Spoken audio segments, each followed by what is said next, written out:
اور حدیث میں ہے کہ قرآن 7 حرفوں پر اترا۔ قرآن میں جھگڑنا کفر ہے، قرآن میں اختلاف اور تضاد پیدا کرنا کفر ہے۔ جو جانو اس پر عمل کرو، جو نہ جانو اسے جاننے والوں کی طرف سونپ دو۔ اب راسخ فی العلم کون لوگ ہیں؟ نافع بن یزید رضی اللہ تعالیٰ عنہ فرماتے ہیں کہ راسخ فی العلم وہ لوگ ہیں جو متواضع ہوں، جو عاجزی کرنے والے ہوں، رب کی رضا کے طالب ہوں، اپنے سے بڑوں سے مرعوب نہ ہوں، اپنے سے چھوٹے کی کو حقیر نہ سمجھنے والے ہوں۔ پھر فرمایا کہ یہ سب دعا کرتے ہیں کہ ہمارے دلوں کو ہدایت پر جمانے کے بعد ان لوگوں کے دلوں کی طرف نہ کر جو متشابہ کے پیچھے پڑ کر برباد ہو جاتے ہیں، بلکہ ہمیں اپنی صراط مستقیم پر قائم رکھ اور اپنے مضبوط دین پر دائم رکھ۔ ہم پر اپنی رحمت نازل فرما، ہمارے دلوں کو قرار دے، ہم سے گندگی کو دور کر، ہمارے ایمان و یقین کو بڑھا، تو بہت بڑا دینے والا ہے۔ رسول اللہ صلی اللہ علیہ وسلم دعا مانگا کرتے تھے، یا مقلب القلوب ثبت قلبی علی دینک، اے دلوں کے پھیرنے والے میرے دل کو اپنے دین پر جمع ہوا رکھ۔ پھر یہ دعا ربنا لا تزغ قلوبنا، یہ جو ابھی ہم نے پڑھی ہے، بعد اذ ہدیتنا وہب لنا من لدنک رحمۃ انک انت الوہاب، یہ دعا پڑھا کرتے تھے۔ حدیث میں ہے کہ آپ بکثرت یہ دعا پڑھتے تھے۔ حدیث اللہم مقلب القلوب ثبت قلبی علی دینک۔ حضرت اسماء نے ایک دن پوچھا کیا دل الٹ پلٹ ہو جایا کرتا ہے؟ آپ صلی اللہ علیہ وسلم نے فرمایا ہاں، ہر انسان کا دل اللہ تعالیٰ کی انگلیوں میں سے 2 انگلیوں کے درمیان ہے، اگر چاہے قائم رکھے، اگر چاہے پھیر دے۔ ہماری دعا ہے ہمارا رب دلوں کو ہدایت کے بعد ٹیڑھا نہ کر دے اور ہمیں اپنے پاس سے رحمت عنایت فرمائے، وہ بہت زیادہ دینے والا ہے۔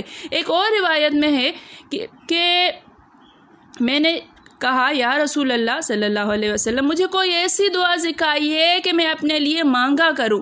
آپ صلی اللہ علیہ وسلم نے فرمایا یہ دعا مانگ، اللہم رب محمد النبی اغفر لی ذنبی واذہب غیظ قلبی واجرنی من مضلات الفتن، اے اللہ، اے محمد نبی صلی اللہ علیہ وسلم کے رب، میرے گناہ معاف فرما، میرے دل کا غصہ اور رنج اور سختی دور کر اور مجھے گمراہ کرنے والے فتنوں سے بچا لے۔ حضرت عائشہ صدیقہ بھی آپ کی یہی دعا جو ہے وہ کہتی ہیں کہ میں نے بھی اسی طرح سے سوال کیا تھا۔ حضور صلی اللہ علیہ وسلم جب رات کو جاگتے تو یہ دعا پڑھتے تھے کہ لا الہ الا انت سبحانک استغفرک لذنبی واسألک رحمت، اللہم زدنی علما ولا تزغ بعد اذ ہدیتنی وہب لی من لدنک رحمۃ انک انت الوہاب، اے اللہ تیرے سوا کوئی معبود نہیں، میں تجھ سے اپنے گناہوں کی بخشش مانگتا ہوں اور تجھ سے تیری رحمت کا سوال کرتا ہوں۔ اے میرے اللہ، میرے علم میں زیادتی فرما اور میرے دل کو تو نے ہدایت دے دی ہے، اسے گمراہ نہ کرنا اور مجھے اپنے پاس کی رحمت بخش، تو بہت زیادہ دینے والا ہے۔ حضرت ابوبکر صدیق رضی اللہ تعالیٰ عنہ نے مغرب کی نماز پڑھائی۔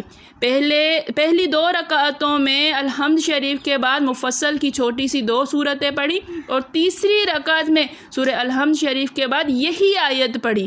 ابو عبداللہ سبالجی فرماتے ہیں میں اس وقت ان کے قریب چلا گیا تھا، یہاں تک کہ میرے کپڑے ان کے کپڑوں سے مل گئے تھے اور میں نے خود اپنے کان سے ابو بکر صدیق کو یہ پڑھتے ہوئے سنا۔ حضرت عمر بن عبدالعزیز نے جب تک یہ حدیث نہیں سنی تھی آپ اس رکعت میں قل هو اللہ پڑھا کرتے تھے، لیکن یہ حدیث سننے کے بعد امیر المومنین نے بھی اسی کو پڑھنا شروع کیا اور کبھی ترک نہیں کیا۔ پھر فرمایا وہ یہ بھی کہتے ہیں کہ اے اللہ تو قیامت کے دن اپنی تمام مخلوق کو جمع کرنے والا ہے اور ان میں فیصلے اور حکم کرنے والا ہے، ان کے اختلافات کو سمیٹنے والا ہے اور ہر ایک کو بھلے برے عمل کا بدلہ دینے والا ہے، اور اس دن کے آنے سے اور تیرے وعدوں کے سچے ہونے سے کوئی شک نہیں ہے۔ ربنا انک جامع الناس، اے ہمارے رب تو لوگوں کو جمع کرنے والا ہے، یوم لا ریب فیہ، اس دن میں جس میں کوئی شک نہیں ہے، ان اللہ لا یخلف المیعاد، بے شک اللہ تعالیٰ اپنے وعدے کے خلاف نہیں کرتا۔ یہ سارے اللہ تعالیٰ کے جتنے وعدے ہیں